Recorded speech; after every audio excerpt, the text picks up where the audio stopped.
Network. And the Giants take it on the chin again tonight in the bottom of the ninth, get walked off.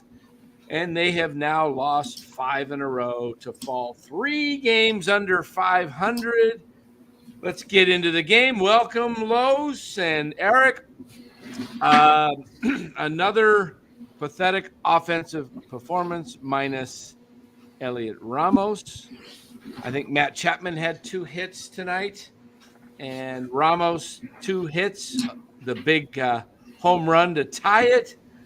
But other than that, this lineup is come on. Are we seriously going to go with Trenton Brooks all year until Wade comes back? Is that the deal? He faces the righties? Yeah. I mean, you can't do better than that.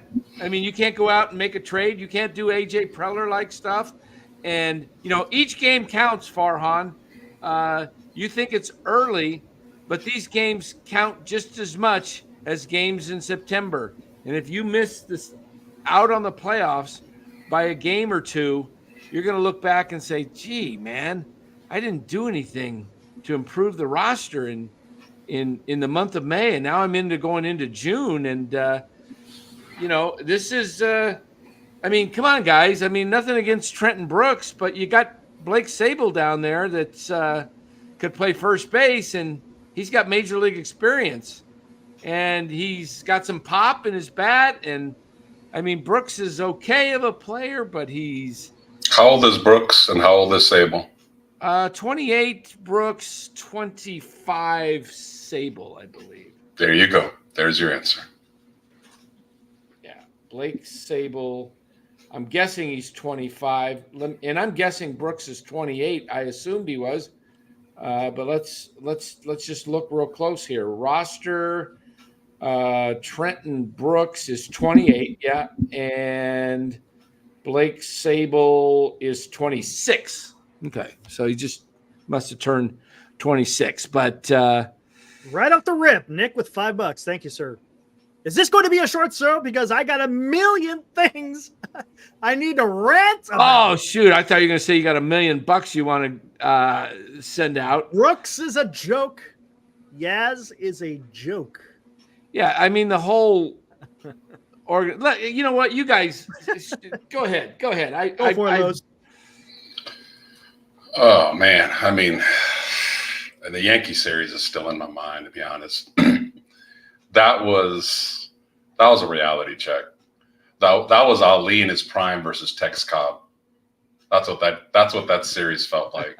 I mean, really, I'm being nice. Tex Cobb actually had a few winning streaks as a fighter, but I mean, you want to just talk about the difference between superstars and just their 3-hitter is Judge, and our 3-hitter was Estrada one day and Wilmer Flores the next day, and I forgot who it was the third day, but it was depressing to watch how that unfolded, and it's fool's gold.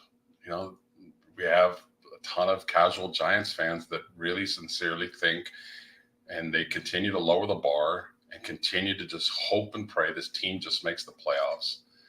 And it never used to be that way.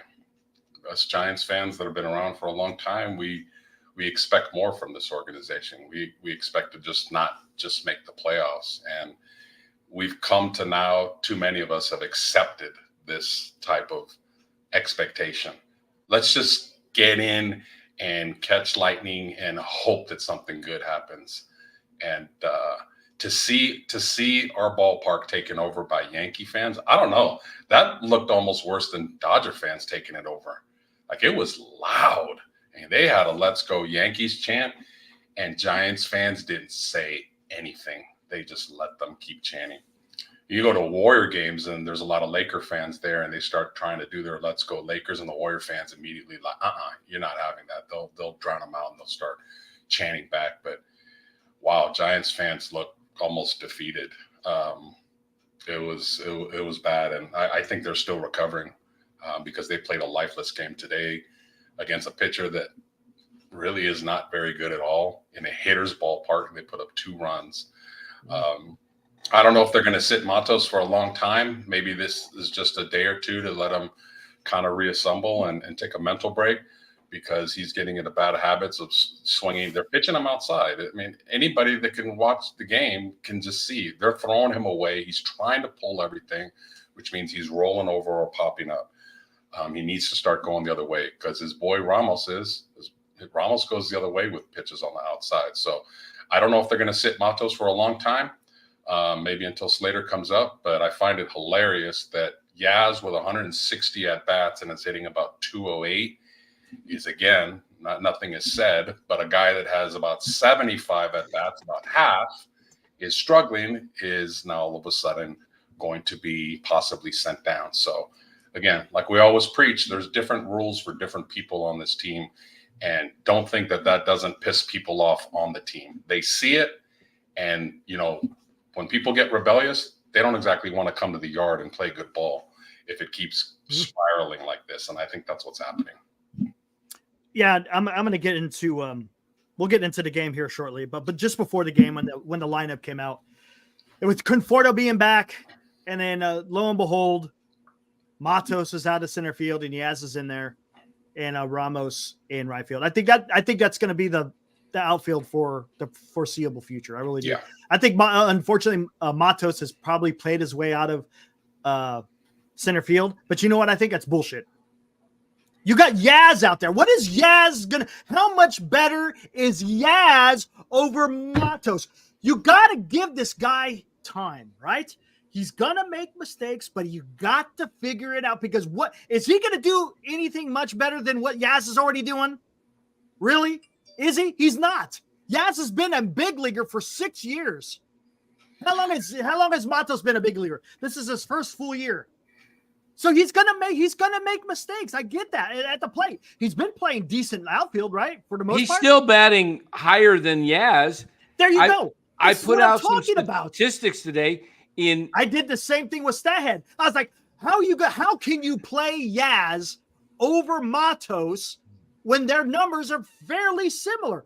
It's the platoon, man. It's the power of the platoon. That's what it is. Yeah, look at the numbers. That's what it is. The numbers say this with Matos and Ramos, and I can't remember it. I have to pull up here it is. All right, here's the numbers. Yaz, 150 at bats prior to tonight, 21 RBIs, 213 batting average, 32% K rate, 32. Matos, 82 at bats, 20 RBIs. That's one less RBI in a total of half the 68 at bats. Yeah. Less than half. Just 68 at bats. 20 RBIs. 220 batting average, a little better than Yaz. 12% K rate. 30. He's striking out 20% more of the time. The ball's not even being put in. And what's the major league average? 25? Roughly. Yeah. Come on. This is what I'm talking. Okay, yes. Maybe his aggression is a little bit too much, but that was their fault. They had him batting leadoff. He's not a leadoff guy. You did not set this guy up for success. I've been saying this so many times. The organization doesn't set up these young guys for success. And that's a bunch of bullshit. I'm sorry, but it is. And I said this before, the Giants paid almost $8 million towards Yaz. They paid almost $4 million to Slater. They're gonna play them. Because of the money aspect. You know it is. That's exactly. You know it is. And it's ridiculous. Because, Los, what do you always say? Talent's supposed to play. That doesn't matter. What is the example you always do? Seattle Seahawks, right? Yeah. How much did they pay for the starting quarterback? But yet, what's his name? Russell Wilson came in and blew him out, right? That's the one example I always go to. I'm just saying, that's the thing, is the Giants can't see that. It's right before everyone else could see it.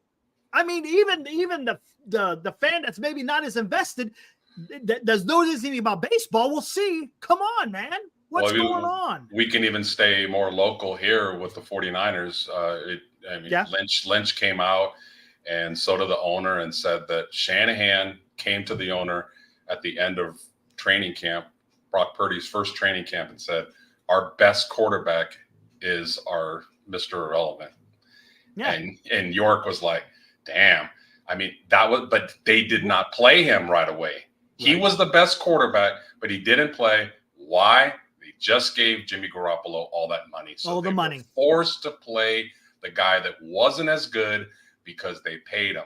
And that's why I'm so anal on here when I come on talking about you better be careful when you give somebody money, because once you do, you are, like Eric said, you're committed to have to play him no matter how shitty he is and no matter how better the younger guy behind him is. And that's the politics and red tape. That's the business side of the game that is getting very, very frustrating to see. And we see it a lot with the Giants. Yeah. It's remarkable to me that you're going to put Yaz out there, a 34-year-old ball player. 34, yeah. Who is probably not going to be on the team next year. Even if Farhan's back, I would not guess he could bring him back. And you got Matos. You know what? Guys work it out. And I saw some tweets today that were out there that said, if guys aren't producing, they got to get sent down, referring to Matos.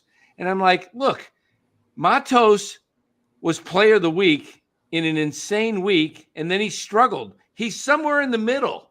Don't sit there and say, he's struggling. Of course, that's baseball, but he's. And let's not forget, they changed where he was batting in the order. Yeah, they changed him. Come on, he was having success where they were batting him, but because you lose your leadoff guy, you decide, hey, let's put Matos in. I mean, hell, after a couple of games, you could see that Matos was not a leadoff guy. I mean, it just doesn't make sense. And look, and I understand Matos may not be a superstar. I'm not here saying that Matos is going to be a future Hall of Famer. That's not what I'm saying. What I'm saying is he's got better upside than Yaz right now. That's what I'm saying. Right. That's what I'm saying. It's all about what is happening right now. We can't tell what the future is going to be, but damn, give this kid some run rather than a 6-year veteran who's going nowhere but down. He ain't going up. He's going down. Ramos is the opposite way. He's 22 years old. He's probably going to be better than what he's playing right now. But it ain't. But Yaz is never going to attain the powers that he had back in 2019. Yaz peaked in early 2020 season in the shortened season. In the short season. Yeah, I mean, and people were talking about Yaz as an MVP candidate that year. It was a 60-game schedule. 60 games. Come on. Come on, guys. If you just look what Ramos is doing, it blows my mind that they're yesterday talking about Ramos. And I heard Sean Estes say tonight that, after the postgame, the Matos got a hot bat. Well, yesterday they were just talking about him. Oh, he's got the swing and misses. Kuiper and Kruko spent a minute and a half before he hit the home run. Oh, he's got the swing and misses and this and that. Come on, guys. You saw what these kids are doing. This team ain't going anywhere. Just play the young kids. Trade off every veteran, clean house, bring in new fresh blood that's ready to play. That's, you could start getting I bet you could pull off with if you made the right type of trades, you could pull off 3 or 4 top 100 prospects in deals. You could definitely get stuff for Webb and Duvall and Hicks, because you know what? Pitchers are going to bring you a return, but you can't wait too long. You can't wait too long. I love Lamont Wade, and I love seeing him on the Giants. But when he comes back, and if he's healthy, I would, and he starts hitting again, sell him at his highest peak. Hey guys, let's look at this closely. When has the Giants started just tanking right now in the last 5 games? 5 games in a row. Who are they missing? Lamont. So you're telling me the San Francisco Giants, who lost their best hitter, who is Lamont Wade Jr., is he Pete Alonso? Is he Freddie Freeman? Is he any of those top top first baseman? No, it's Lamont Wade. Yes, he's having a good year. But the Giants lose Lamont Wade Jr. and the team tanks because of that one guy. That should tell you how weak that this roster is when you have the one guy who happens to be Lamont Wade Jr. go down. I mean, it's absolutely incredible because of this one guy. It isn't just him. It's a symptom. I get it, but it's weird. I mean, they can't afford to lose anybody that gets on base and hits. Yes. Exactly. But that's the difference between the Giants and a winning organization, because in the Giants' eyes, Lamont Wade is like an all-star. He's damn near a superstar. And while he's having a good year, he has a high batting average and he gets on base. But he doesn't drive in runs, he doesn't hit home runs, and he doesn't steal bases. No. So, there's a lot of things you can do to help a team win a game. So he gets on base a lot. What the hell good is that if you don't have somebody behind him to drive him in? Yes. So Lamont Wade would be very valuable on a team that had a bunch of sluggers like the Yankees and Dodgers, because he'd always be on base and he'd score a ton of runs. Then his value goes up. But on this team, he's a nice player. He's Lou Gehrig on this team. Yeah. He's Lou Gehrig on this team. Exactly. That's what I'm trying to say. They lower the bar. That's what I'm saying. Right. The San Francisco Giants, man. Oh, brother. It's frustrating. It's frustrating. Oh, it's beyond frustrating right now. They're really circling badly. Oh, we're gonna go get Pete Alonso. We're gonna go get out of here. Get out of here, man. You're gonna dig your. And the sad thing is, I've said it over and over and over again, people. It's fool's gold. They're fighting for the 6th spot. They're gonna fight for the 6th. In fact, how exciting is that? Mad Dog. Exciting. Yeah, exactly. Mad Dog was on KMBR today talking about how the Diamondbacks and the Giants are going to be fighting for the 6th spot in September, and everybody's going to be like, "Woohoo! Come on! This is pathetic, guys. This is not and you know what, Robert? God bless you. I appreciate your optimism, but man, we could still make. That's what I'm talking. We could still make the wild card. Yeah, of course you can. What kind of exciting is? What kind of whatever? I'm done. I'm going to lose. I'm going to lose my eardrums tonight with Eric. Yeah, you might. I think the Giants have had 11 different leadoff hitters this year. It's close to that number. Well, baseball is a game when you play. So you play every day. That guys like to know where they are in the lineup. Routine. They like to know. Yes, bingo. They're very routine. I'm hitting 2nd. I'm hitting 5th. I'm hitting 7th. Maybe once in a while, if it's a lefty, that you go up 1 or down 1 but I mean, they're all over the place. Matos has hit leadoff. He's at 8th. He's at 5th.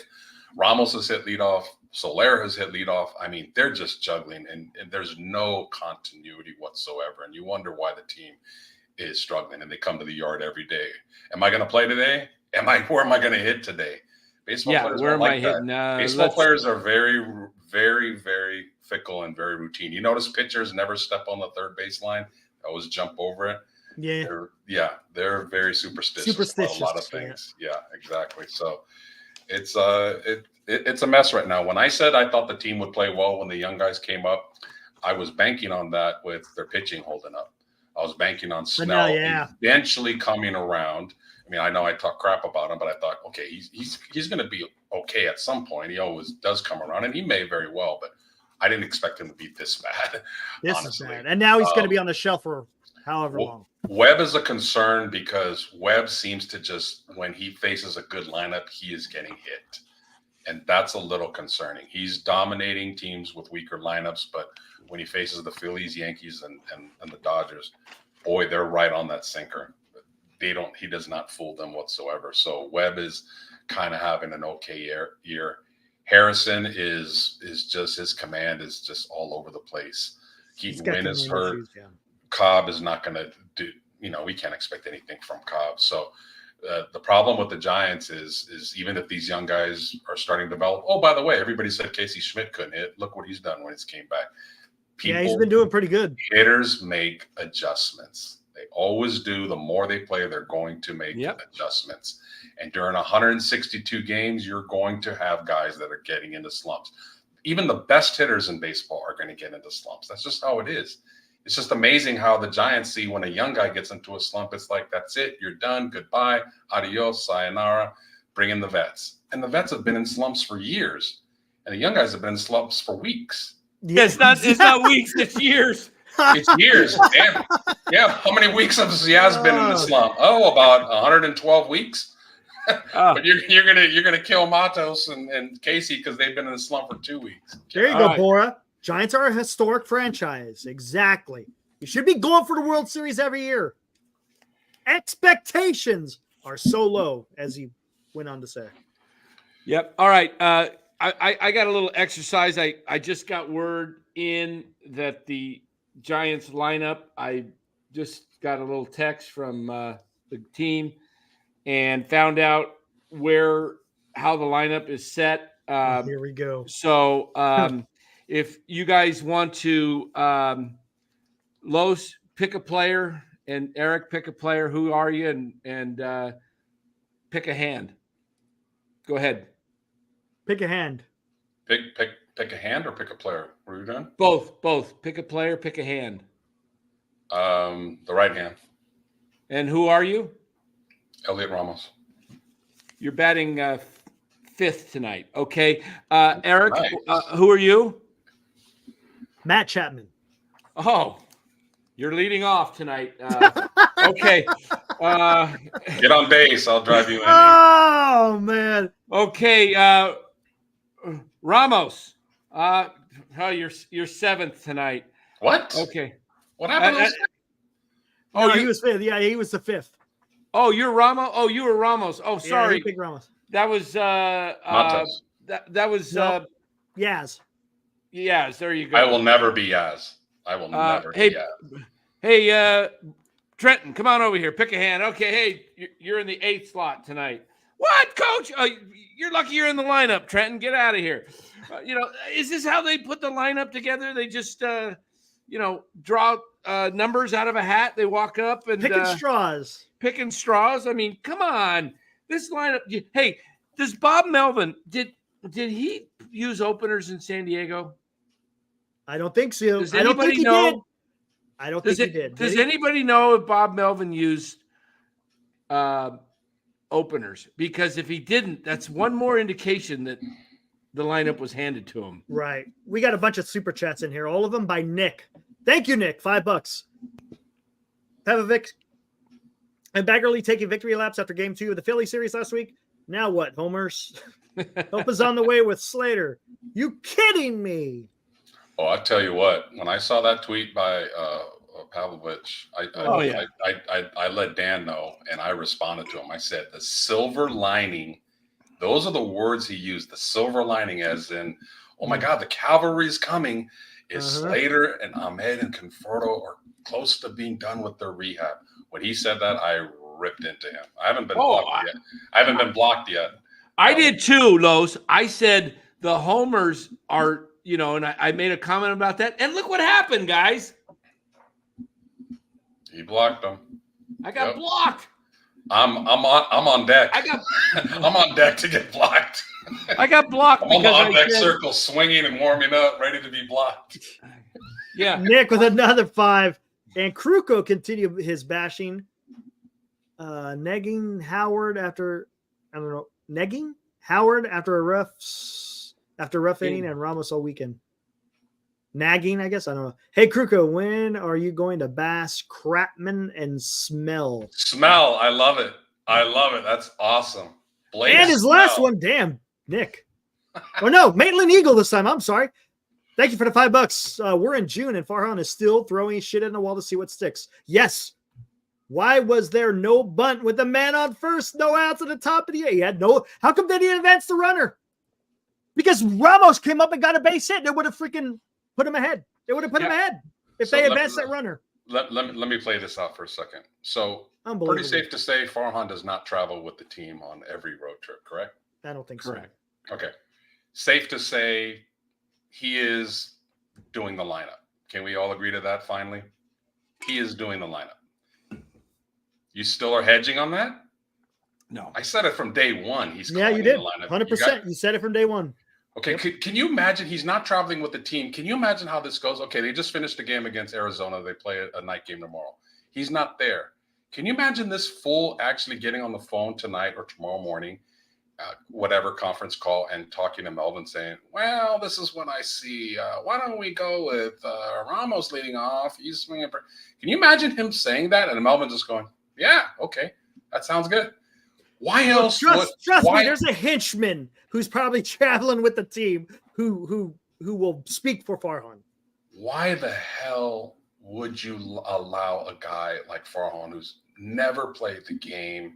We know what his strengths are as far as his software and formulas and this and that. Why would you have him setting the lineup and not a guy like Bob Melvin, who has been around the game for years? Matt, you know what? I would love to talk to Matt Williams. That is as old school as it gets. And Matt Williams is a red ass. He probably is keeping his mouth shut, but I know Matt Williams. He's not going to bite the hand that feeds him. Exactly. But I know he wants to say something if he hasn't already. I'm sure. Not on camera and not on a microphone for sure. But Matt Williams has got to, and Bob Melvin have got to be just like, what the hell did we sign up for here? You know what? I'm going to tell you something right now. Even if you signed to Stephen Vogt, still would have been the same because you still got Farhan running the show. I think that's the problem. Did they interview Stephen Vogt at all? I think they did. Yes, they did. I bet if Farhan told them this is the way it's going to be, I bet Stephen Vogt would have told him, go to hell. I know the game more than you. What are you talking about? So, yeah. Melvin it doesn't matter who the manager is now. It's until they get rid of Farhan. That's the problem. Farhan's got to go. How bad could it have been in San Diego to leave that roster and want to come up here with Farhan? Oh, my God. Whew. Must have been really bad.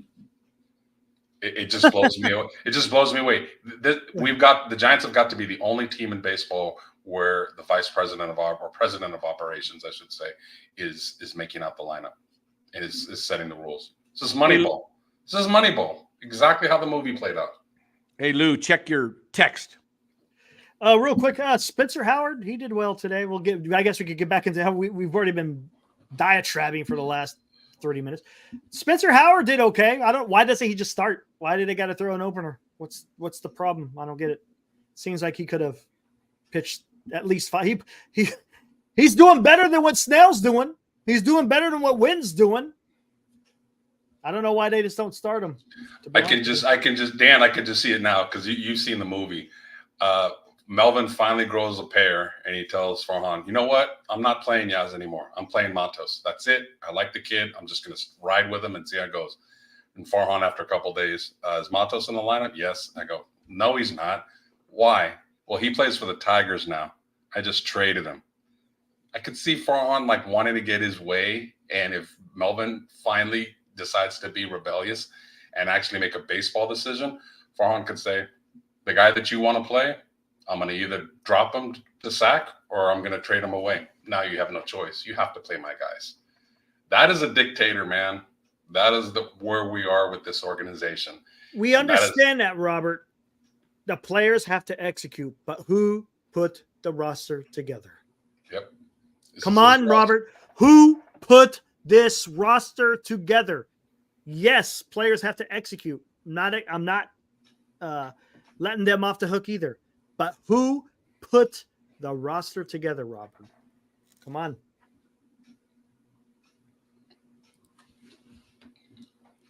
Anthony Volpe could have been drafted by the Giants. They drafted Hunter Bishop that year. Aaron Judge was right here in our backyard at Fresno. And the Giants drafted Christian Arroyo.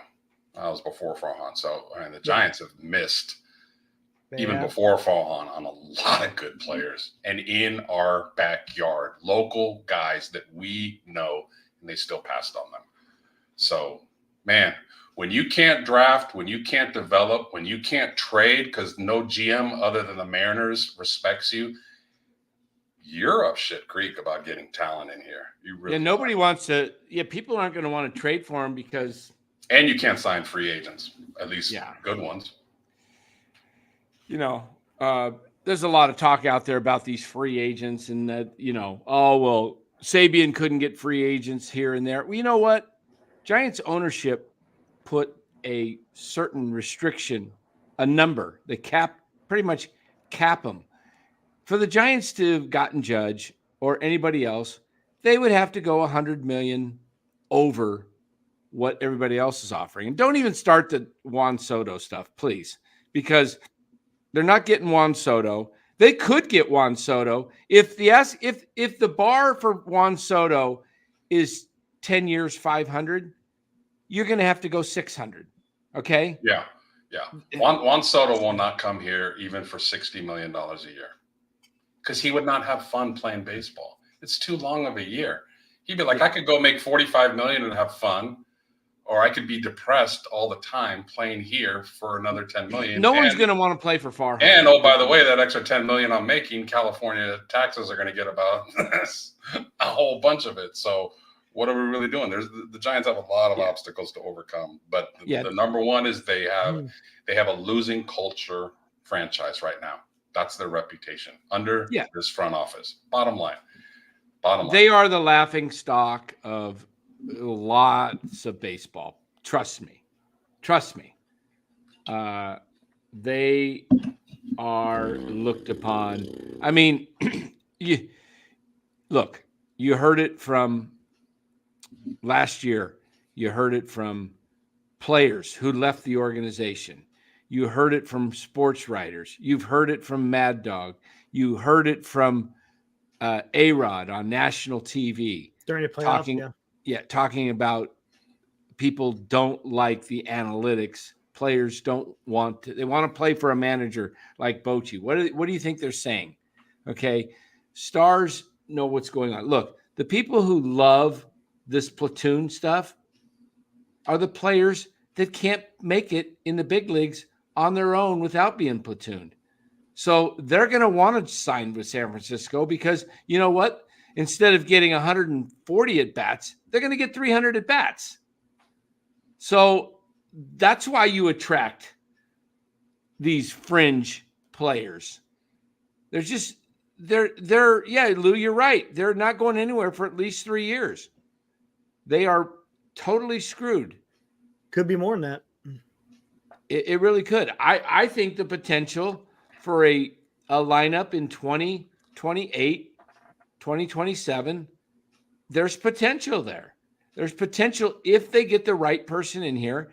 And let's say that Bryce Eldridge clicks and hits and he becomes your starting first baseman. And I don't think Tyro's going to be around in 3 or 4 years. He'll probably be kind of on the downside of his career.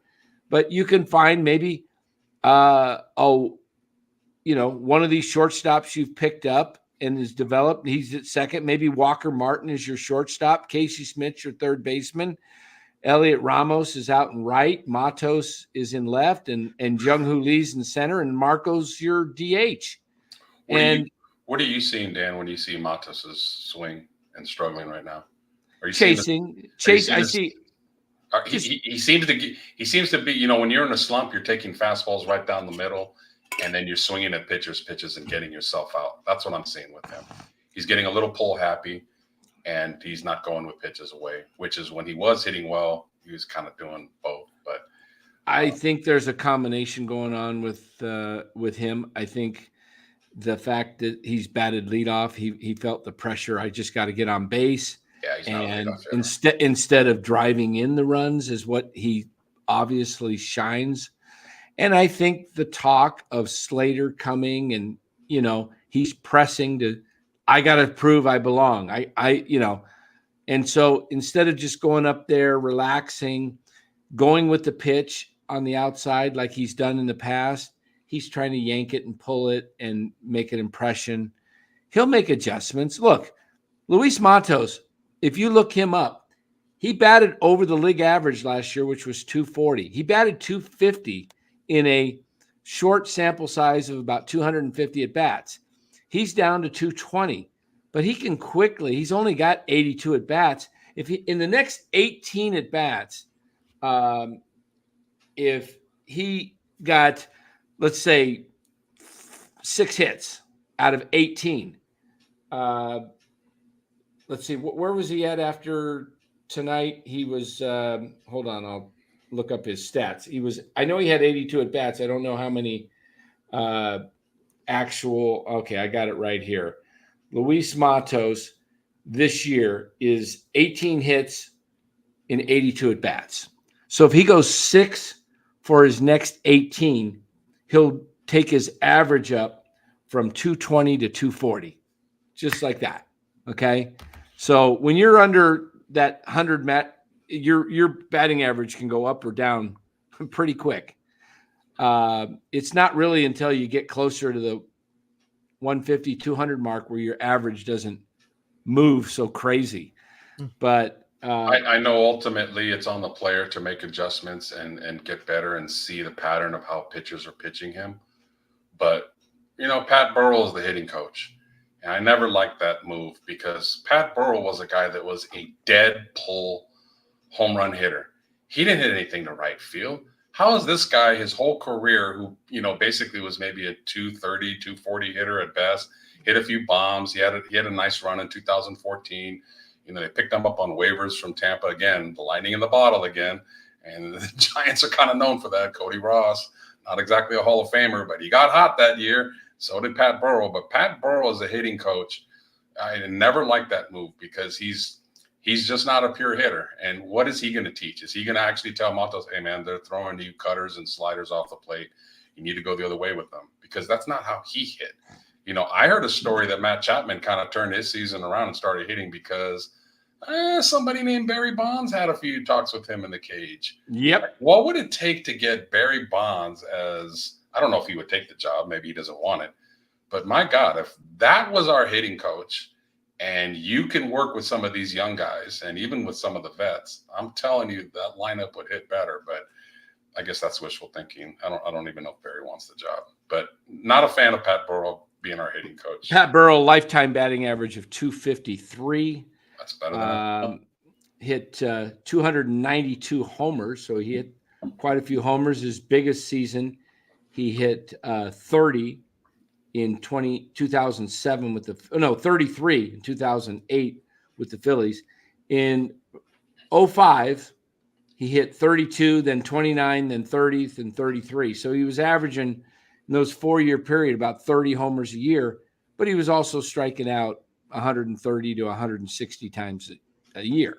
So he is just kind of that all or nothing in some ways.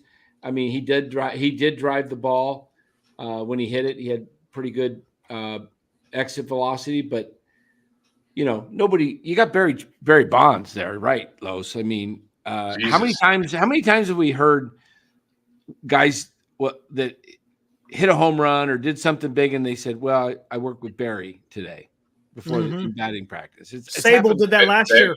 I was going to say Sable. Yeah, Sable. Yeah. Barry works on the mental side. He knows how, pitchers will tip pitches. He'll talk about counts. Okay, he just threw you up and away. He's going to go down and in with a changeup. I mean, he's probably talking to you about a lot of things that are not even the physical aspect of the game. They're just the mental side of the game. Baseball is such a damn mental sport. So, again, I don't know if he's available, but Jorge Soler is following in Pat Burrell's career type of hitting. Swing as hard as you can and try to hit it out. And if you connect, you connect. But he is kind of making it. Yeah. Bora's got a good point here. Hitting coach can't do anything if the players aren't able to hit the ball in the first place. Hey, look, you can work with me all week long. You can give me 8 hours a day on how to do computer work.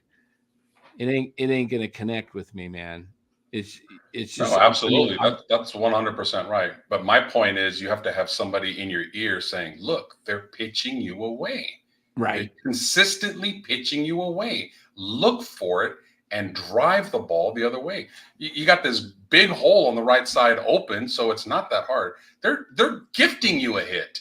They're throwing you away and they're giving you the right side open. That should be an easy single. The problem is, and I talk about it a lot, guys don't get paid on singles in their next contract. They get paid for home runs. Home runs. That's what gets you paid. But home runs and walks. Yeah, but you know what also doesn't get you paid, everybody? Hitting under 200. Hitting under 200 is not going to get you paid unless your name is Kyle Schwarber and you hit 30 or 40 home Yeah, runs.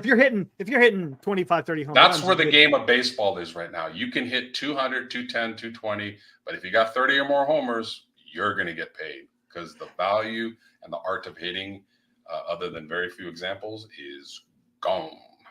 Hey guys, we got 310 people watching via YouTube and Twitter. Make sure you like it. Make sure you subscribe. We're on here every single post game, sometimes even more. Unfortunately. I wanted to ask you guys what you're seeing with Doval, because can somebody teach this guy a changeup or a split or something? He needs another pitch. Yeah. Because he has no He has command. 2 pitches. Hold on. If he can't command a slider, you think he can command a Somebody's got to try to changeup? teach it to him. I mean, what could it hurt? Because you can't, I don't care if you throw 102. Those were fastballs right down the middle. I mean, had hit me written all over him because he can't throw another pitch for a strike. If he threw any kind of an off-speed pitch to go with 101, oh my God. I like what Michael's saying. Before we get to the super chat, he says he's a head case. Maybe it's something mental with Doval. Could be. Well, they said that he's one of the pitchers that really have been affected by the pitch clock. For what it's worth, I don't buy it, but I don't know. Whatever. Maybe he is, but Michael, thank you for Thank you for the $5. Michael says the biggest problem with the team, as I see it, is that players are being mismanaged because Farhan has his hand in every lineup. Yeah. Man, that seems to be the common denominator here lately. Let me address something here with Giovanni because I was watching his stuff. I mean, whatever. Giovanni, tell me you never played baseball without telling me you never played baseball. The third base coach is extremely important when rounding third. You want a player to turn his head and look and see where the ball is and see if the ball's bobbled. He has to rely solely on the third base coach.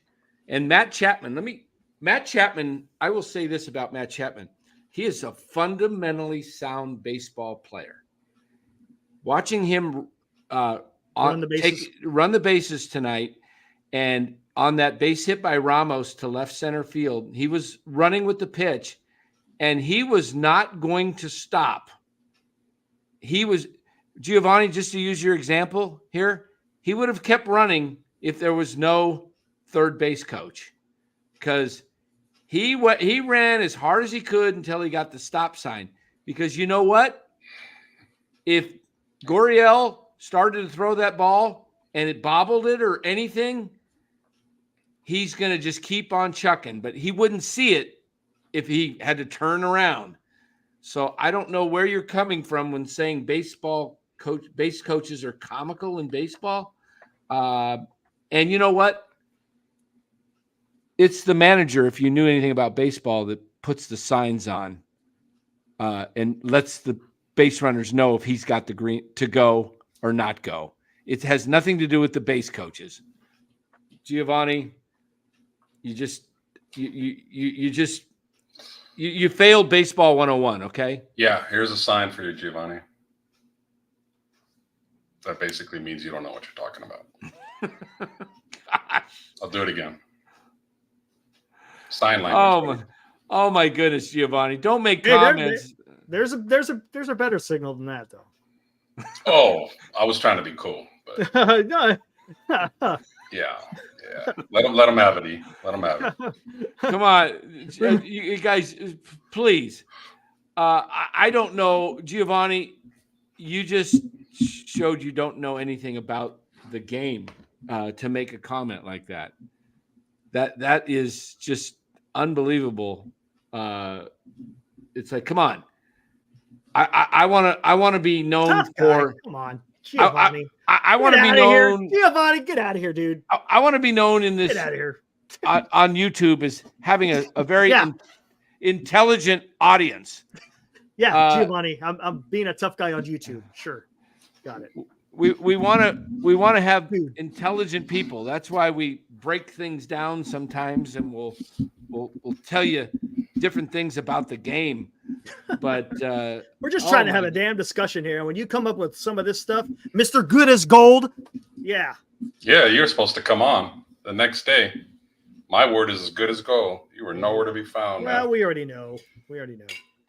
All show, no go. Mr. Tough Guy.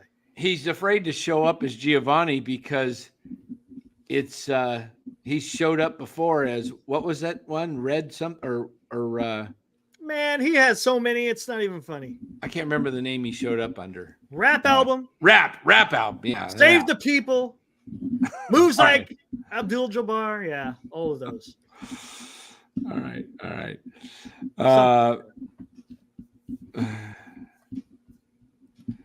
Mark M. Deering, Giovanni might be right. Remember, people were against the pitch clock at first. Come on, guys. I need intelligent thinking in this chat. You can't tell me if you play baseball that the base coach isn't important. It's like the runners just run when they want to run. Yeah, that's why guys get thrown out by 20 feet when they just run through a stop sign at the third base because they didn't want to listen to the third base coach because they wanted to play hero ball. Be looking like a bunch of guys running like Tommy Pham out on the freaking base pads. Oh, geez. Tommy Pham, that guy's a loose cannon. You guys are gonna like this. So you had your little attorney show last week.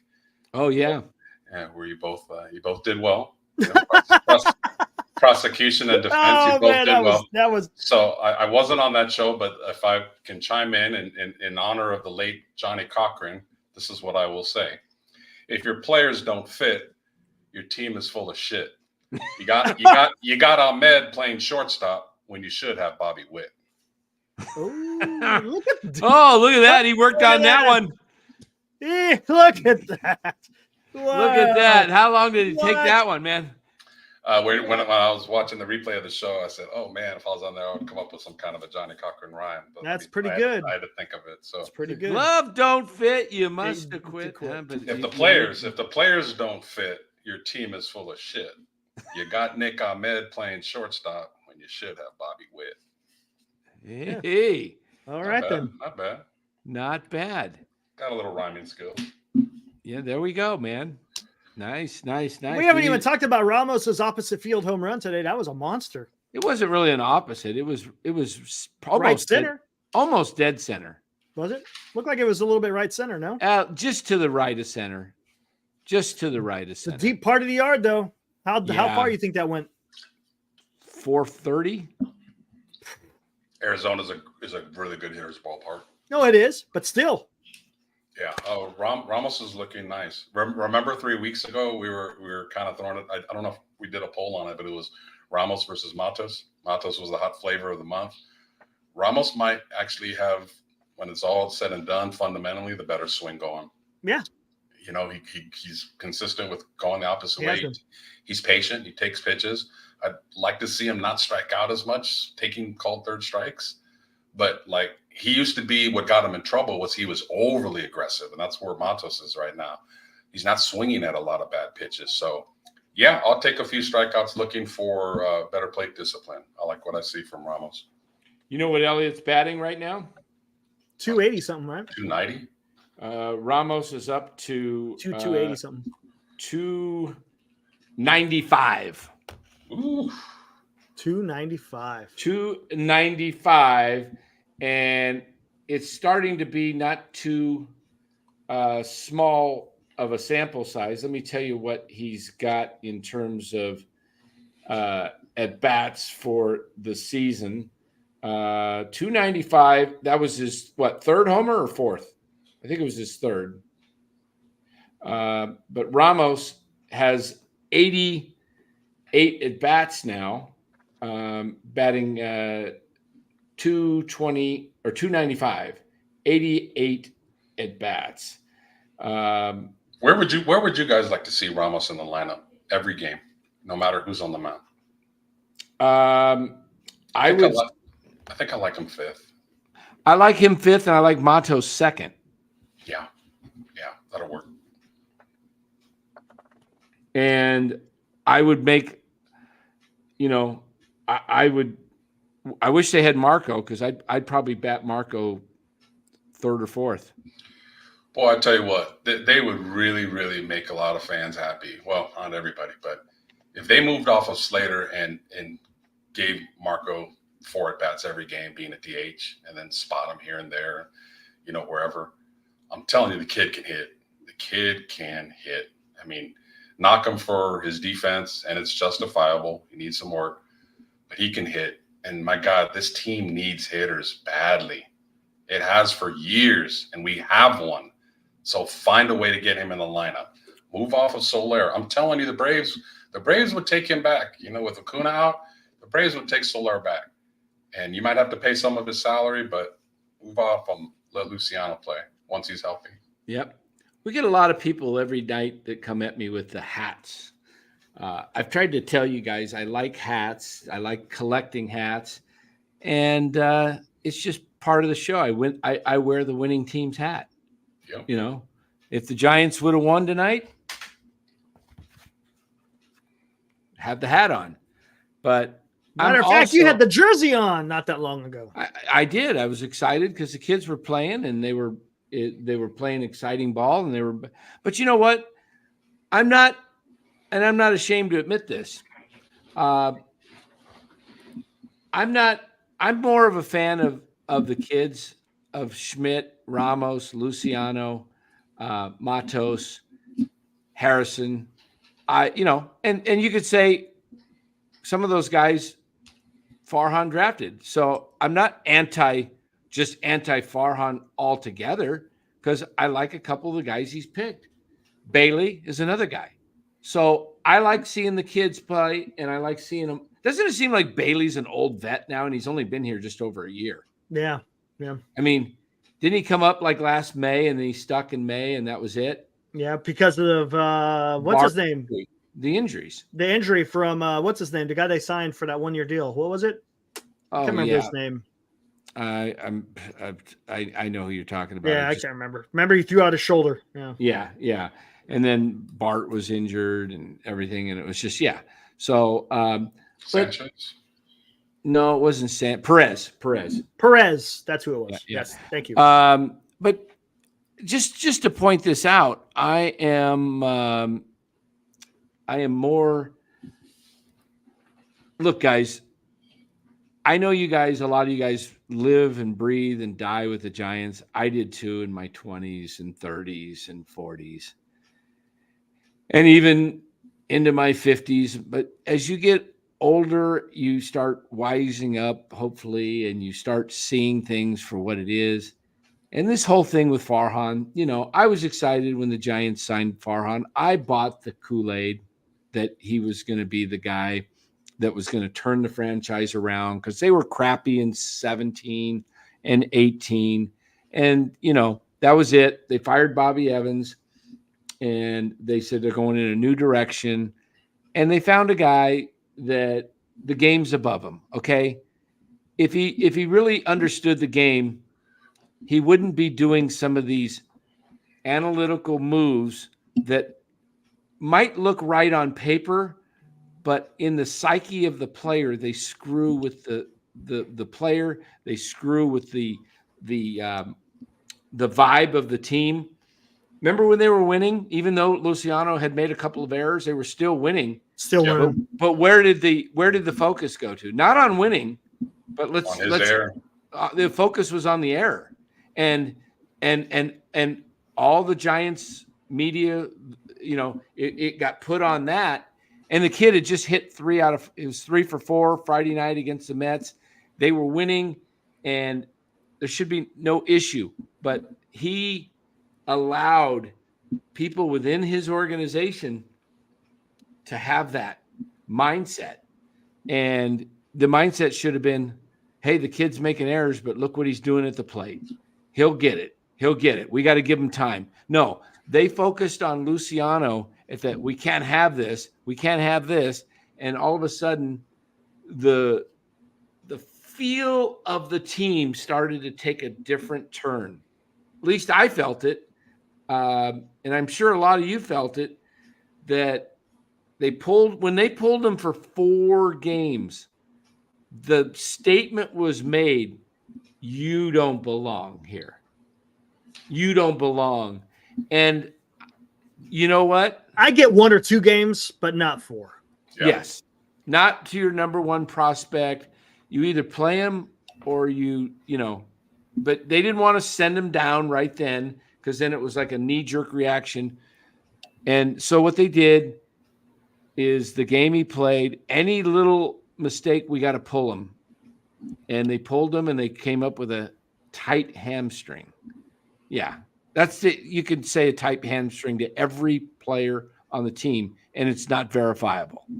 It's having watched Kruk and Kite for as many years as a lot of us have. I don't ever remember them getting on young players the way they do now. And when you start kind of like really thinking about it and kind of digging even deeper, it's like the media. We always had media that were a little rebellious. We always had 1 or 2 members of the media that would always challenge the manager and ask tough questions at the press conference or the GM. And that doesn't happen anymore. And then, of course, we had what happened to Rennell. I know she's just a PA announcer, but I know a little bit about Rennell, and she speaks her mind.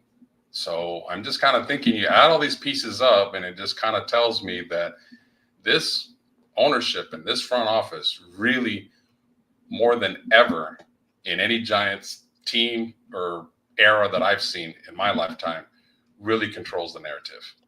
They want the media, they want their announcers to tell a story about who they like. And if there's some people that they quite frankly don't like, any little mistake they make, they magnify it. Yep. It's all over.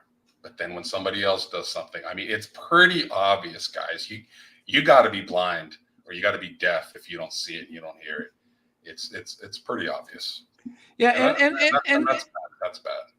Another thing about supporting the team. Look, guys, everybody who says they're a fan and they support the team, whatever they do, you're always going to be a fan. And if you are critical, go on to Kruk and Kipe on Facebook. Say one critical thing and you will be put on the cross, crucified, nails to the hands and feet, just like Christ, man. You will be crucified because these people are drinking Jim Jones Kool-Aid. Now, let me tell you something, guys. And I used to be a Kool-Aid drinker in my early years. I didn't see anything wrong with the Giants. I just they'll get it. They're going to win it. They're going to win it. They got Ed Goodson at third base, man. They got Roger Metzger at shortstop. They're going to win it, because I didn't look at things with my head. I was looking at it with my heart. And when you do that, you lose focus. You lose your sense of vision. Let me just put an analogy to you guys. Eric, put a quick poll together. Do the Giants owners care about their fan base? Really? Yeah. Do the owners care about what? Their fan base. They care about? Yeah. What? Just put it out. Yes or no. Do they care about their fan base? Because I'll tell you this. If they truly cared, they would put together a much better product and they would not have Farhan running this club. But I will say this. If you have a significant other, whether that be your girlfriend, if you're a boyfriend, spouse, whatever, and that individual is basically cheating on you, and they're not giving you any attention to what you're saying. They don't care. They just do what they want to do, and you find out they're just putting their interest in another person. Are you going to just say, oh, it's okay? It's okay. You know, I am such a fan of yours. Doesn't matter what you do, I will support you. I will just doesn't matter if you uh do anything for me. You don't cook for me, you don't do this for me, you don't provide for me, whatever wherever the shoe is. Are you seriously gonna just be all hunky dory and just say they're gonna do it? I believe in you. I know you're seeing somebody else and cheating on me, but that's okay. There's a lot of people that are like that. That they stick around, whether they get beaten down every day or whether they get cheated on. They have low self-esteem of themselves, and they think that they can't get better, and they don't hold people accountable. They let them keep making the same mistakes over and over. And one thing I cannot stand is when the three of us go off on the Giants, and none of you can ever call us haters. It's because we care.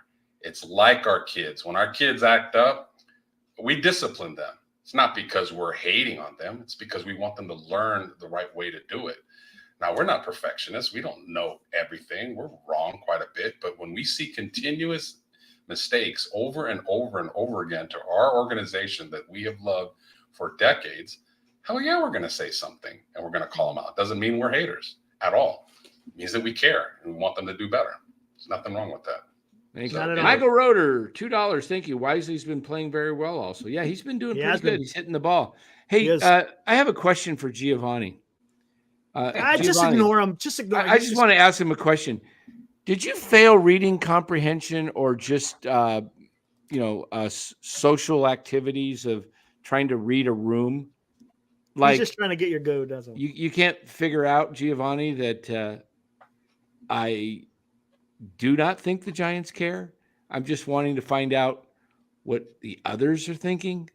Why do you always address Dan, Giovanni? Like me and Eric pretty much say the same thing. Like address all three of us. Don't always say it about Dan. You pick on him, you pick on the two of us as well. So, like I said. He's right about this, though. He is right about this.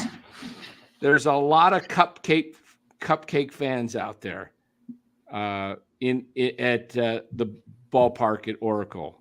You could call them casuals or just out there because they really don't know. They're just there. Oh, I've been saying that forever. Go to a game on the East Coast. MF, that's a good comment. Is Brooks really Michael Papirski in disguise? Maybe behind that mustache. Hey, did they shave their mustaches, most of them, yet? I think Yaz didn't have a mustache tonight, did he? No, he didn't have it yesterday either. Good. Because those mustaches were some of the. I mean, the Giant. We watch other teams. They celebrate in the dugout. They put chains around their necks. They put sombreros on their heads.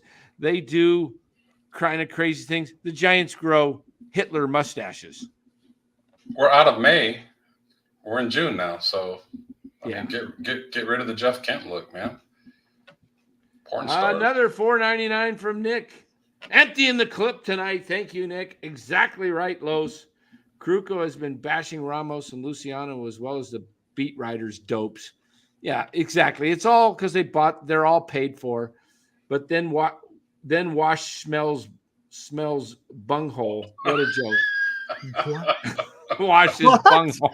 We got a Beavis and Butthead reference. Oh, man. Bunghole. I love it. Hey, look. I mean, Slusser, I cringe every time I hear her voice when she asks a question. And how was it out there tonight? Did you think that Snell looked good to Melvin or whoever the manager is? I mean, she really doesn't understand baseball, just period. She's just, I don't know how she got the job as a beat writer. I seriously question. How did she? She wasn't that bad with the A's, was she? I don't know. She just doesn't really. She knows people, but she doesn't know the game. She doesn't know the game itself. Yep, you're right, Giovanni. She's just there for political correctness. There, I said it. You're right. You're exactly right, man. The Giant beat writers. It's get me guys like in there like Dieter Kurtenbach. He knows what he's talking about. Or Shasky right here. Alan Wiley. Giants had some bad PR today. 95.7 Shasky called out Farhan big time. Yeah. KNBR put Mad Dog, who then roasted the Giants. They say, I know you notice they switched quickly after he started. Yeah. They switched quickly. maybe Kurtenbach, he's pretty good. Also, Dieter's good. He knows what he's talking about. He doesn't waffle. He doesn't sugarcoat. John Dickerson, he's good. He knows the game. Silos, you and I, we're just jerks. That's all we are. We're just jerks. Because I call him out, man. Hey, I've called him out pretty harshly.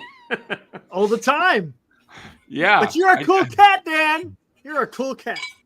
Like he challenges everything he said. He says he's called you, I think, an idiot a couple times. But you're a cool cat. But you're a Oh, man. All right. That's because I try and, if he says something I don't agree with, I call him out on it. But if he says something I agree with, I agree with it. Hey, I will, if I ever become too jaded on one side of I don't want to become just 100% hater or 100% homer. I want to tell you like it is. And I hope that's what we do at NorCal Sports. And that's why we're growing, because we're just going to tell it like it is. We've given lots of praise to Farhan on this show when he's deserved it. And we've given praise to the Giants and the roster and when they've done things that are right. But when they start twinking everything, why are you changing everything up? It all started, and I keep harping on it, but it started on the Luciano thing. They started losing, and then they, then Wade got hurt, and, the combination of that, nothing else has really changed. Who's not in there besides Wade and Luciano? Who's not in there? Yeah. What changed? Matos is not in there anymore. Well, no, Matos, see, and they're they started changing the whole lineup. I know Wade was never the leadoff guy. Who was leading off before Wade? Estrada? Who was leading off? Soler. Lee. It was Lee. Well, Lee for the longest time. Then it went to who the hell was leading off? It was Montes right after, and shortly thereafter, wasn't it? Once Lee went down. No, it wasn't. Leadoff hitter was. They went with Soler. They went with. You know what? Wade. What is it? What is a? What do you guys do in fantasy baseball when you lose a guy? What do you guys do? You either pick somebody up on waivers or you try to make a trade to get better, right? Look, the Marlins are so ripe for picking. You got Jazz Chisholm. Why not go get him and put him in center, move Matos to left and Ramos in right, and there's your outfield. Conforto's your DH, and just, move Soler or Conforto, whichever one you can move. The other becomes the DH. Try and move them both. I don't know. And Nick Ahmed will be back here roughly. So will Slater. And yeah, I bet you they'll both be back by the end of this road trip. Either late in this road trip or when they get home next week. Yes. And you know what that means? Yep. Bye-bye. Bye-bye. Probably Matos. Fitzgerald and Matos. Yep. Let them be back by Wednesday when we go to the game. I will make my way to the dugout, or let them be back in Chicago in Wrigley Field. And again, I will make. Hey, before we forget, we got a birthday in the chat. Happy birthday, Mark Graves! Let's hear it.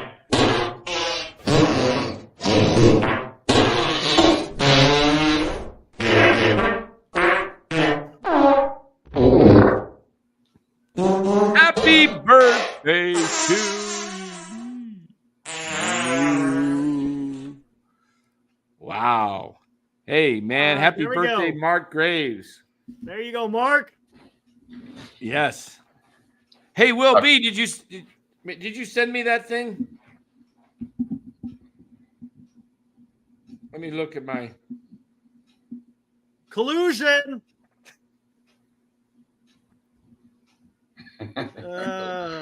Nice, Will.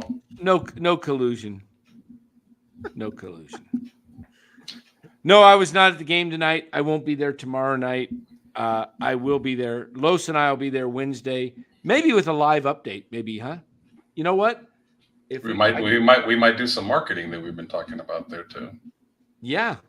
Which hat are you going to wear? To be determined. I am not wearing Giants gear. No. Nope. I might wear my Expos hat. I can't wear Giant stuff right now. I'm going to go like this. There you go. There you go. No, it's going to be interesting. It's the games aren't. I mean, this was a pretty kind of. Would you say a boring game tonight? Pretty much. This was a lifeless game. The Giants got hit in the nutsack yesterday. That was a tough game to lose and then just get on a plane. They showed no life tonight. Yeah, I got to hit all. I'll be right back. Yeah. Sunday's game was brutal. Like, you got your closer on the mound with a 2-run lead, and boy, it happened fast. And boy, the Yankees just don't miss mistakes. We all watch Giants games, guys. Don't you see how many times in a game one of our hitters will get just a mistake, just a fastball right down the middle, and the great players hit those balls out, or they hit them loud, and we pop them up or we foul back. What did you say? What happened to the Giants yesterday against the Yankees? They got hit in the nutsack. Oh. The kid's laughing. Yeah, that's the Yankees laughing. That's it.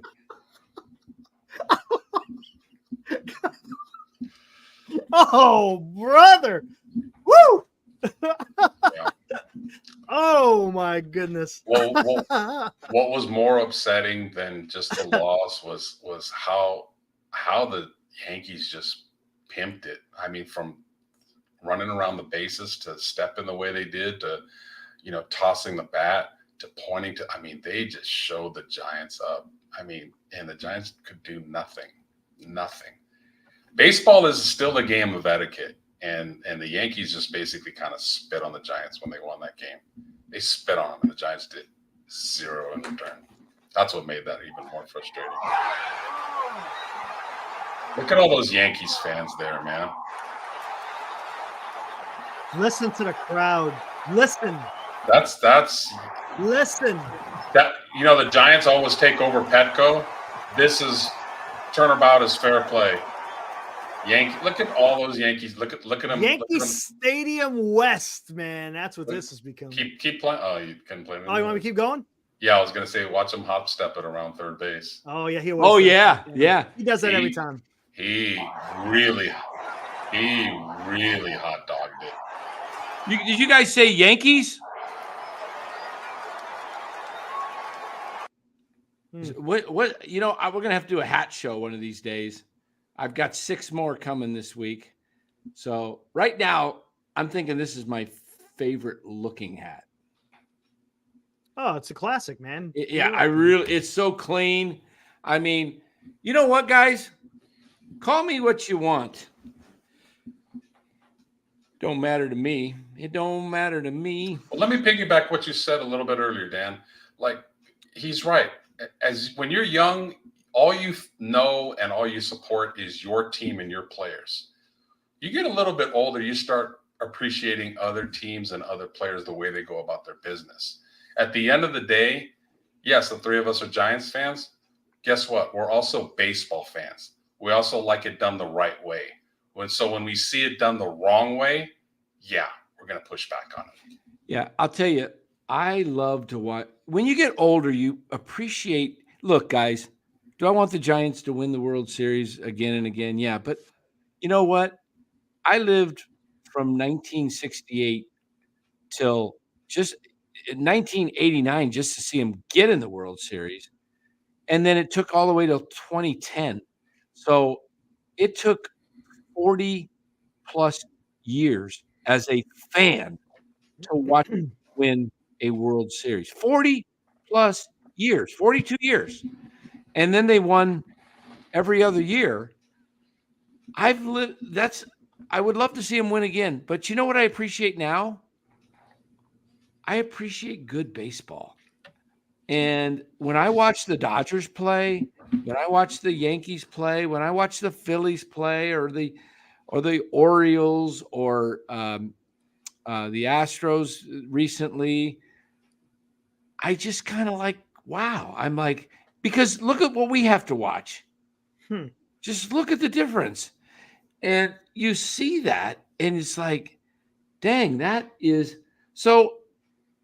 I kind of like to just see good baseball because and the Giants should be one of those teams.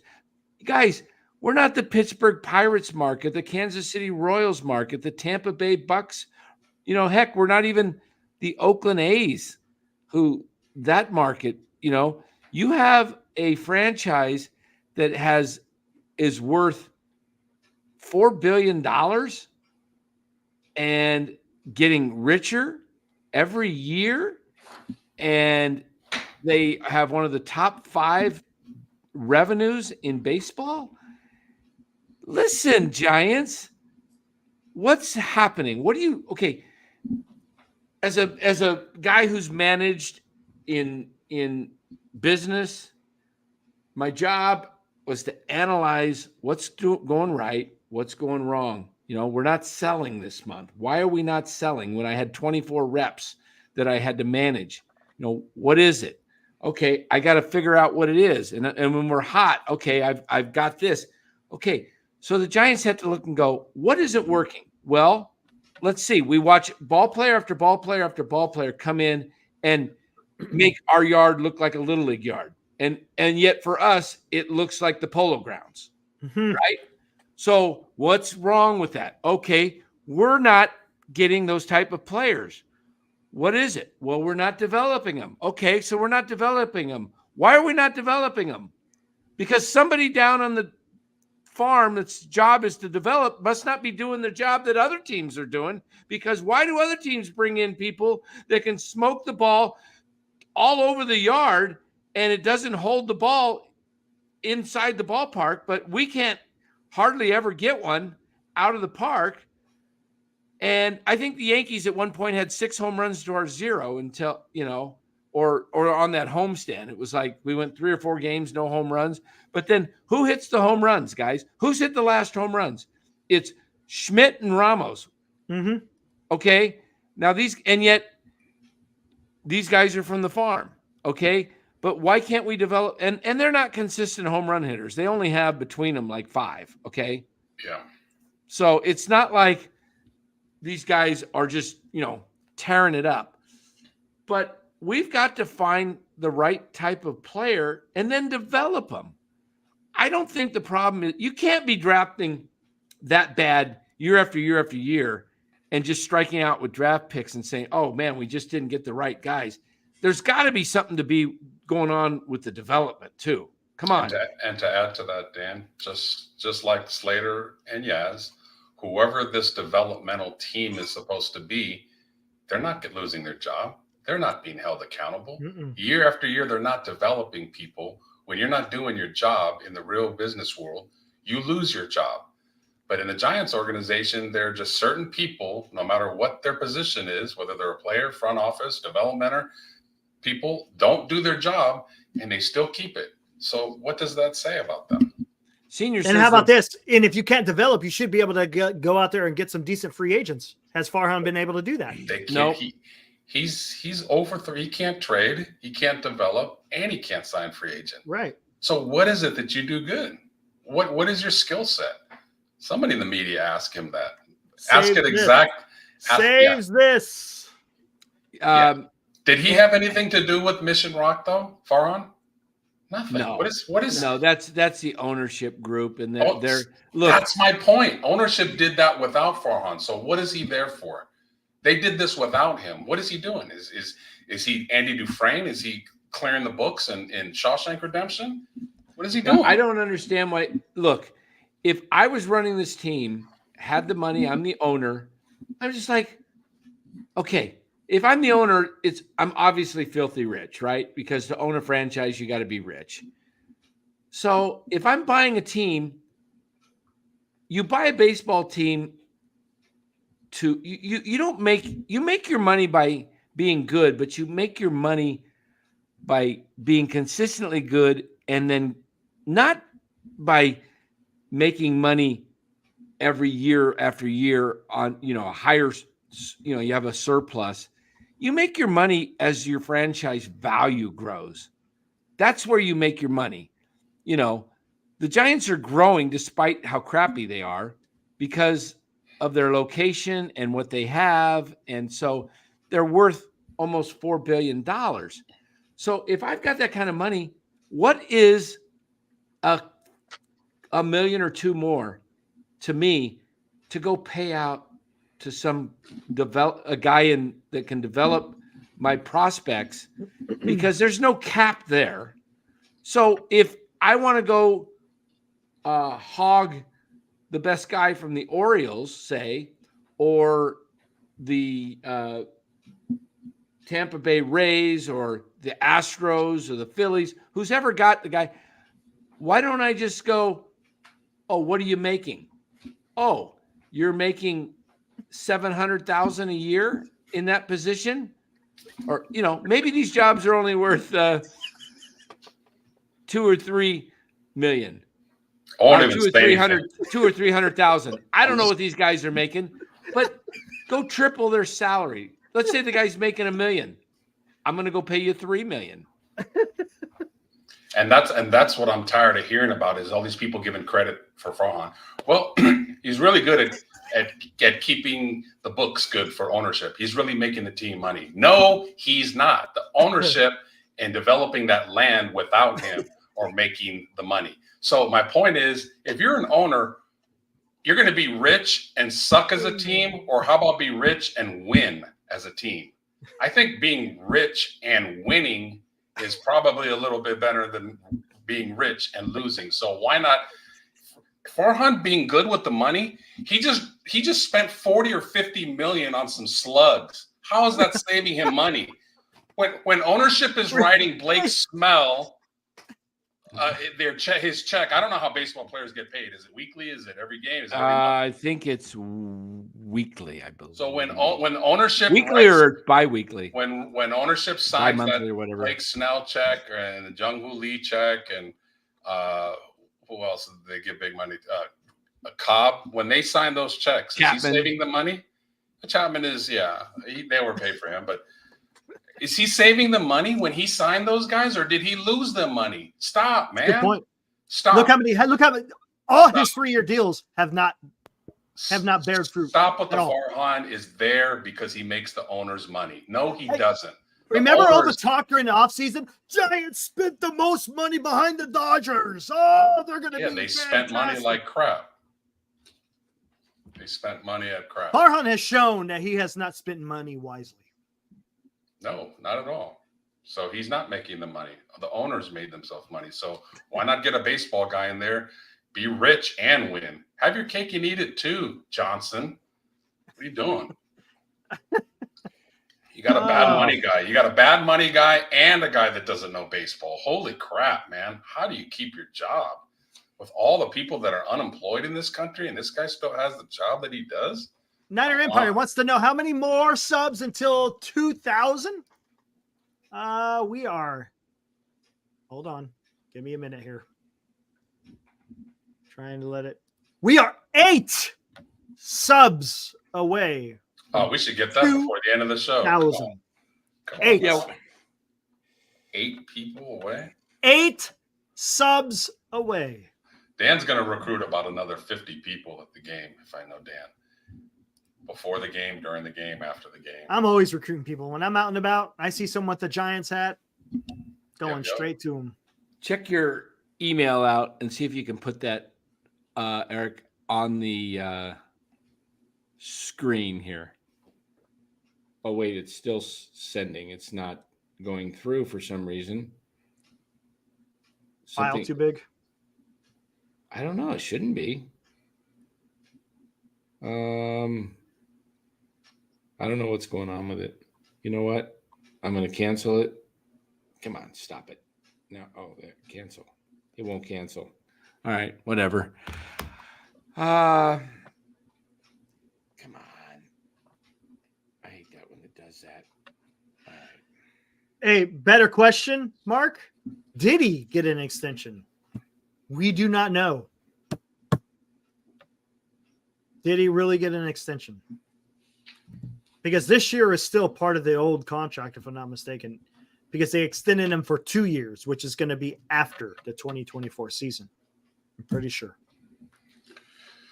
Man, you casual Giants fans need to stop falling for the banana in the tailpipe all over again, man.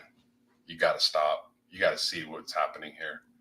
I mean, God, we've been calling it out. We've been calling it out for a year.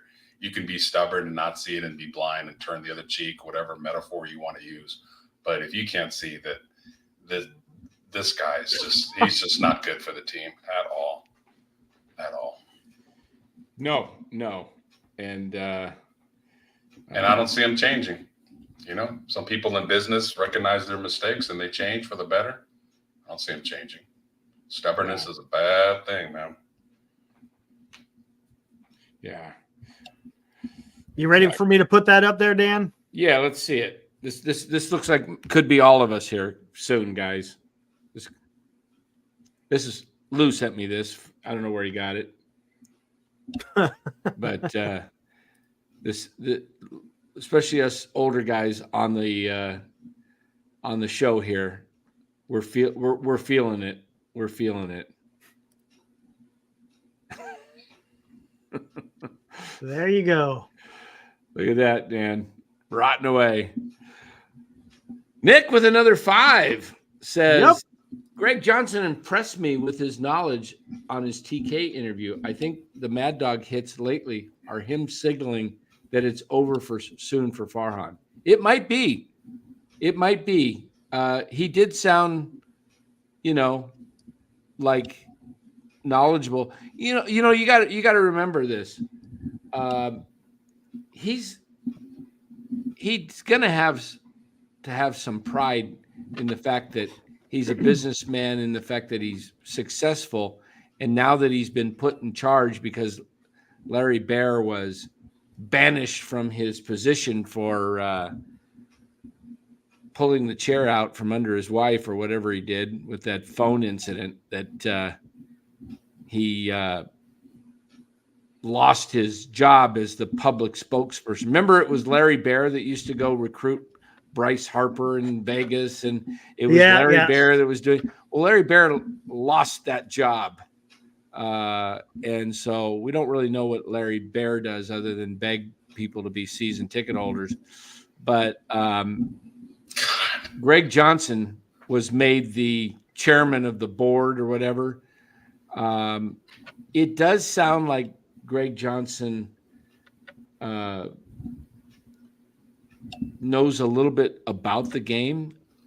And I got to tell you, I don't know this for a fact, but I believe that there are people speaking into Greg Johnson's ear that change has to come. You just got to figure that there's people, whether it's within the organization or friends or people in baseball circles, they are telling privately Greg Johnson, you got to make a move. You cannot continue. This is a free fall right now, guys. This is and it's not just the fact that they're on a 5-game losing streak now? 5. Yeah. Look, guys, in April, when they had all of Farhan's guys, Ahmed at short, Slater on the team, platooning, getting at bats, Yaz, and Lee and Conforto. None of them got hurt in April. None of Those them were were- hurt in April. Those were his guys. They were. What did they finish April with? Like 14 and 16 or something There are like two that. 2 or 3 games behind. Something like below that. 500. They might have been 13 and 17, somewhere in that neighborhood. I can't exactly remember. But look, they weren't exactly exciting, right? They went 10 games scoring 3 runs or less, basically. I think they got 4 in the last one. But, yeah. So something is being said. I would just love to sit in on these meetings that the front office has. I would just love to hear the back and forth. Who's involved? What's being said? Who's sticking up for old school rules? Farhan at the end of the table probably just not agreeing and saying we're going to keep on this pattern. I'll tell you what, right now, I'll make a bold comment. The way things are going right now, and if Farhan stays in this office, in this position for the next 5 years, I'll say the Sharks win a championship before the Giants do. I would agree. I will say that. Woo. Quote me. Nick, another $5. Johnson and the board spent a ton of money, not just on this roster, but Papago Park. And development has only gotten worse. They are not happy. Trust, I'm guessing me. Nick is making a lot of good points here that, Nick is the one that told us that Spencer Howard could pitch. And he's pitched his 2 outings have been games. decent. Yeah. Nick has got his, finger on the pulse here. He's got a feel for what's going on. And he's right. They spent a ton of money on Papago Park. They spent a bunch of money this offseason to change the stadium around to make it a little bit more, they put the lights in, they changed the speakers.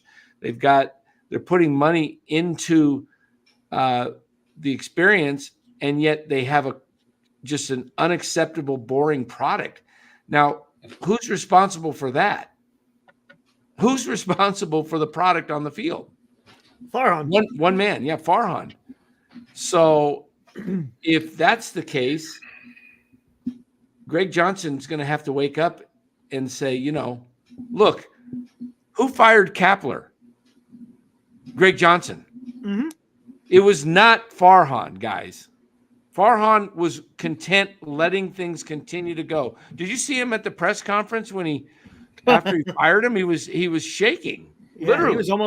He was almost in tears. breaking down, yeah. He was like, he looked shook that he was forced to fire. I'm telling you what happened. Somebody came in and said, fire Gabe today. Fire Gabe, and he was not ready to do it. Now, What does that tell you? He's a passive man who doesn't make decisions. Why did we make trades at the very last minute of the deadline? Why are they the last one to sign guys? Because he's not an aggressive go-getter. He's his nature. And you know what? You're going to have to take responsibility as the ownership. And you know what? I don't think Greg Johnson hired Farhan. I think it was Larry Baer. So Greg Johnson now is getting the responsibility, and publicly he's going to support Farhan, but he has got to be thinking this man does not make quick decisions. And you could tell at the end of the season, he was just going to ride it out with Kapler. They're friends.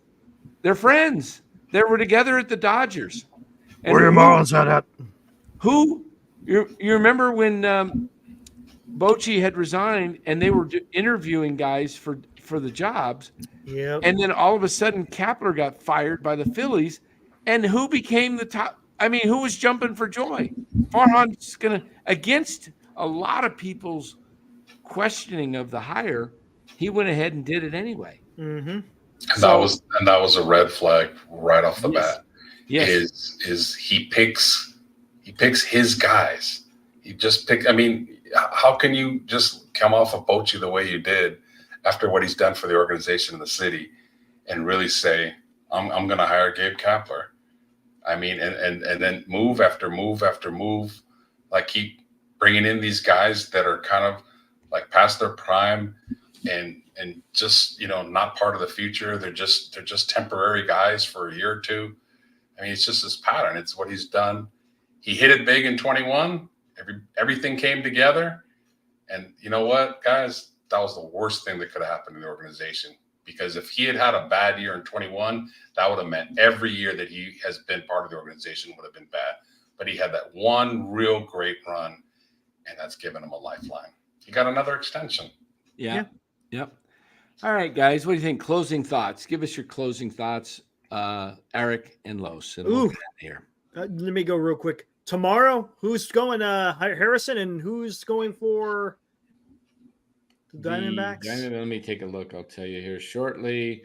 Tomorrow is Tuesday. It is Kyle Harrison and Blake Walton, a lefty. Lefty. Okay, so that lefty means versus lefty. Okay, so here's the lineup, guys. Tomorrow, leading off, they're going to put. I bet you they'll go back with Matos. Ramos. Oh, Ramos. Okay, Ramos first, second, maybe Matos, third. That's right, because Matos will be in there. Yep. Yeah, Matos will be in there tomorrow. Fitzgerald, will Conforto? Will they bench? No, Conforto will be in there, but Yaz won't. Conforto will be. Okay, so Conforto being left, Fitzgerald will be in center, and Ramos. No, wait. No, it'll be. You know what they're going to do? I know what they're going to do. Ramos. I know what they're going to do. Watch this. They're going to do this. Watch this, guys. First base. I don't know what the lineup's going to be. First base is going to be Flores. Second base is going to be Casey Schmidt. Shortstop is going to be Fitzgerald. Third base, Chapman. Catching will be Casale. Left field, Conforto. Center field, Matos. And right field will be Ramos. And DHing will be Soler. Yeah. I think Schmidt's at short, and I think Fitzgerald's at second. They could do it that way. Yeah, but it's going to be those two. Yeah, I think it'll be those two. Yeah, it'll be, it'll be an all platoon except Conforto. Yes. Yep. We'll but see. Anyways, Harrison, watch what he's going to do. I would not be surprised if he almost hits someone again tomorrow, because he always misses high arm side. Watch, he's going to hit somebody, and that whole thing with the Bryce Harper, he didn't try to go in on him like he did. He missed. Everyone wants to make it out like, oh, he's showing this veteran what he's all about. No, he didn't. He missed. So it's going to be interesting if Harrison can't get that command down, it may be a long day. But then again, Arizona's really not hitting very well. Yeah, Estrada might be back tomorrow too. So if Estrada's back, we'll see.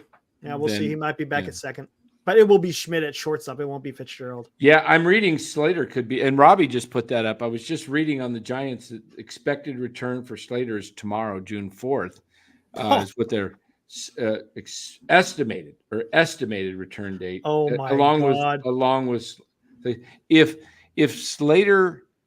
If Slater starts tomorrow, this is going to be a fun post game tomorrow. If Slater's up tomorrow, is Matos down? Yep. Oh my gosh, if they do that. Yep. If they do that, if I'm Luis Matos and that happens to me, I'm saying demand a trade. I don't think he can. He doesn't. They don't have leverage. They don't, but he could just say, I don't even want to. I'm not going to report.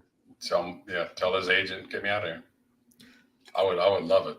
I would love it if some of these young players started doing that. It's going to be interesting because both teams really can't hit right now. But you got Arizona with a little bit of momentum with the walk-off today, so we'll see. I don't know how Harrison, we'll see. If the Giants want to do anything, Harrison needs to go out and show something tomorrow. He has to. Don't you like their lineup though a little bit better, more athleticism? I mean, listen. Oh man, their defense was fantastic today. Yeah, I mean they got some bats in that lineup. They got Marte, they got Walker, they got Gurriel. McCarthy, this kid, Alexander's not a bad player. No, he's got an arm. Oh, does he? Yeah. I mean, they got some speed. They're gonna, they're. I don't know what's going on with Corbin Carroll, but I thought he would steal tonight, but he didn't take off. Well, he was acting like he was getting ready to go. Yeah, I think. What I tell you about Carroll before the season started? You did. I was able to move off of him though. Man, so a lot of people are struggling. Man, it's a rough year. What's your final thoughts? Closing thoughts, Los. Take it away. What is the pitching matchup for Wednesday? Wednesday. That's when we're going. Wednesday is Hicks against Montgomery, the Battle of the Jordan. Oh, Montgomery. Well, if Slater's in the lineup Wednesday and you hear a very, very loud boo, that will be me. Very, very loud. I'll make sure that I'm by the announcer's table so you can hear me.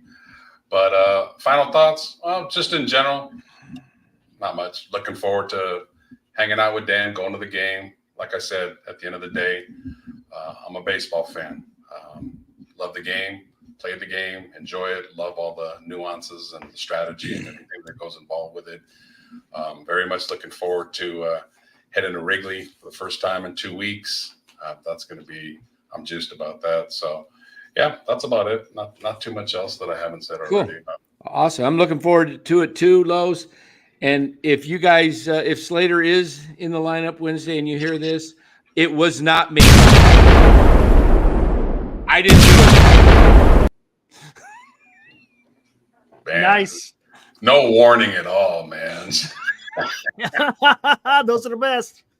Those are the best. Remember mine? Oh man. Oh, the first time you heard it, that's still my ringtone. Oh gosh. When it comes up. Is that your ringtone? Yeah, it's your. You guys want to see my ringtone? Let's call Eric.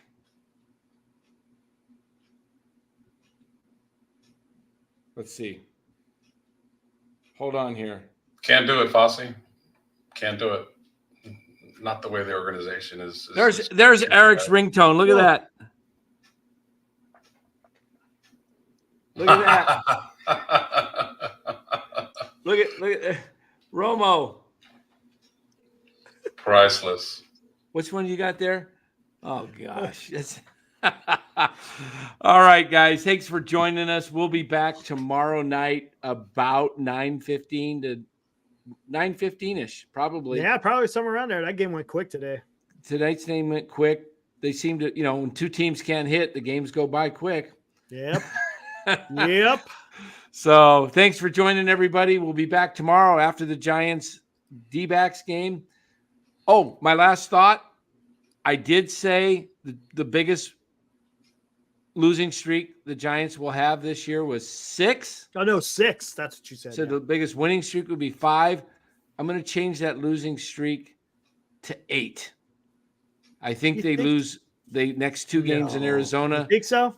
And they lose the first one in Texas. Woo. 8. Swept by Arizona. Arizona needs. They haven't been playing good, and no, they haven't.